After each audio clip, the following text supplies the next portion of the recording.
지난번 신천지 분들과 댓글을 통한 대화에서 성찬식에 관한 이야기가 좀 나왔죠. 그런데 그때 이 영상을 보라고 하면서 제게 링크를 하나 보냈습니다. 그 내용에 대해서 제가 성경으로 비춰보겠다고 제가 말씀드렸죠. 비유한 어린 양의 피와 살이라고 하는 영상이었습니다. 전체 한 30분 정도 되는 영상이었던 것 같은데요. 거의 한 60-70% 정도까지는 아주 정확한 이야기를 하고 있었어요. 근데 이제 그 후부터 좀 이상한 해석이 나와요. 그 부분을 한번 살펴보겠습니다. 예수님께서 제자들에게 이 유월절이 하나님의 나라에서 이루기까지 다시 먹지 아니하리라 말씀하시고, 이제부터 하나님의 나라 임할 때까지 포도나무에서 난 것을 다시 마시지 않겠다고 말씀하셨습니다.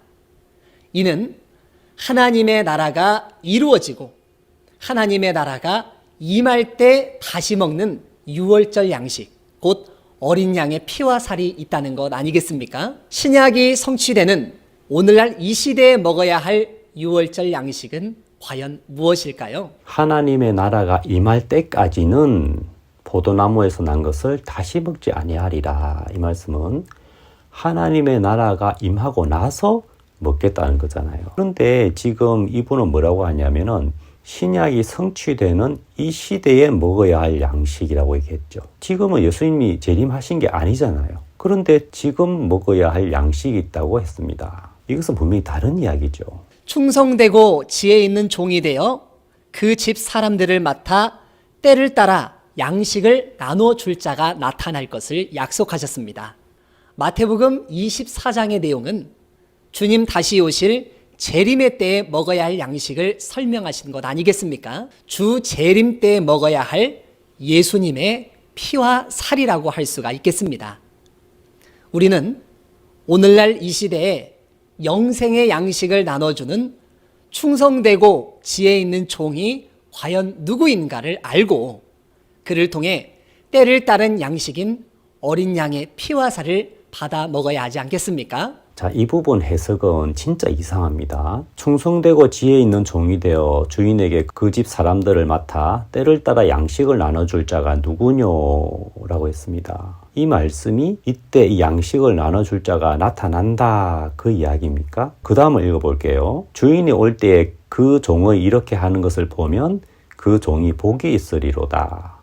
내가 진실로 너희에게 이르노니 주인이 그 모든 소유를 저에게 맡기리라. 만일 그 악한 종이 그 마음에 생각하기를 주인이 더디 오리라 하여 동무들을 때리며 술친구들로 더불어 먹고 마시게 되면 생각지 않은 날 알지 못하는 시간에 그 종의 주인이 이르러 엄히 때리고 외식하는 자의 밭을 유래 처하리니 거기서 슬피 울며 이를 갈미 있으리라.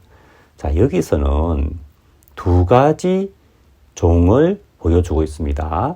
한 종은 주인이 기뻐하는 종인데 그것은 예수님이 이 세상에 다시 오셨을 때 그 집 사람들을 맡아 때를 따라 양식을 나눠주는 그 모습을 볼 때 주인이 참 기뻐하신다는 것이죠. 그런데 그렇지 못한 사람이 있는데 그 종은 양식을 나눠주는 게 아니고 주인이 더디 오리라고 생각하면서 동무들을 때리고 술친구로 더불어 먹고 마시며 그 집사람들에게 양식을 나눠주는 것이 아니고 오히려 괴롭히는 거죠. 자, 여기서는 이 두 가지 종을 이야기하는 겁니다. 예수님이 이 세상에 오실 때 기뻐하는 종과 기뻐하지 않는 종 두 가지를 말씀해 주시는 이유는 뭐냐면 우리에게 하실 말씀이잖아요. 그래서 저는 이 말씀을 보면서 내가 어떻게 살아가는 게 기쁜 것인가, 그 집 사람들, 주님이 사랑하시는 교회의 성도들, 그분들에게 양식을 나눠주고 말씀을 전하고 또 이렇게 이끌어주고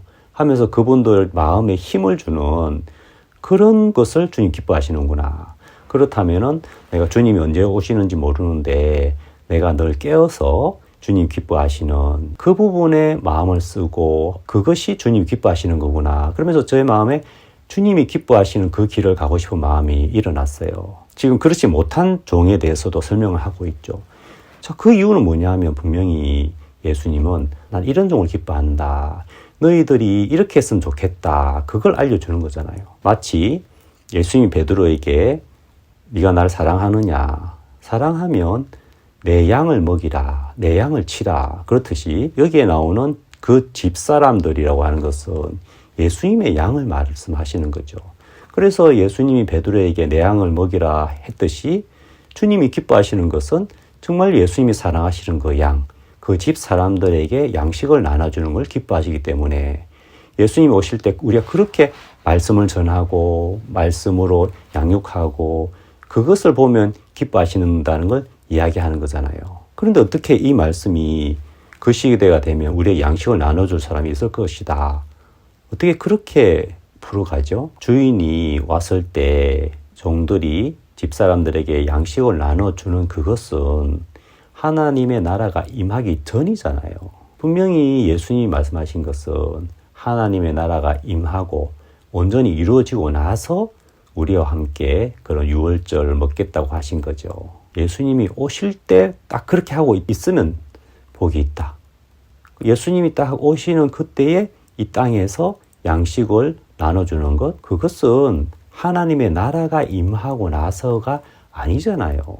그러니까 이렇게 약간 어긋나게 말씀을 왜곡하고 있잖아요. 결국 이분의 결론이 뭐냐면 충성되고 지혜 있는 종을 만나서 그분에게 피와 살을 받아 먹어야 한다. 그렇게 이야기하고 있죠. 오늘날 이 시대에 영생의 양식을 나눠주는 충성되고 지혜 있는 종이 과연 누구인가를 알고 그를 통해 때를 따른 양식인 어린 양의 피와 살을 받아 먹어야 하지 않겠습니까? 결국은 누가 우리에게 예수님의 말씀을 전해주느냐 그쪽으로 초점을 맞추고 있죠. 그게 누군지 아시겠죠? 그분, 신천지에서 이야기하시는 그분을 이야기하는 거죠. 이것은 분명히 성경을 살짝 왜곡을 했습니다. 분명히 여기서 나오는 충성되고 지혜 있는 종이라고 하는 것은 우리에게 그렇게 하기를 원하시는 거고 예수님이 베드로에게 말씀하신 내 양을 먹이라 하는 그 이야기죠. 자, 제가 이 성경을 비춰서 여러분께 설명해 드렸는데 여러분 조금만 생각하시면 알 수 있을 겁니다. 다시 말씀드려서 예수님이 말씀하신 하나님의 나라가 임할 때까지라고 하는 것은 임하고 나서 예수님과 함께 우리가 유월절 떡과 잔을 먹게 된다는 이야기고요.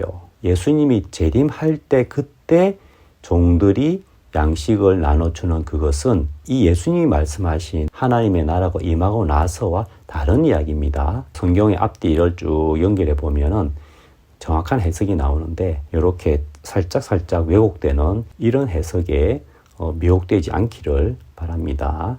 감사합니다.